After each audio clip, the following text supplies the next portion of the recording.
تعال اسمعك ابرز اصوات للحيتان الجزء الثاني. رقم 1، صوت الحوت الاحدب.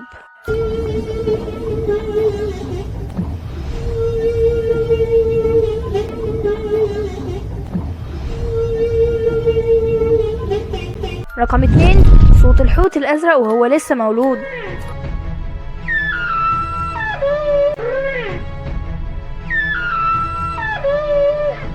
ولو ما شفتش الجزء الاول هسيبهولك في اول تعليق، وما تنساش تدوس اللايك لو عجبك الفيديو، وتشترك في القناة لو انت مش مشترك.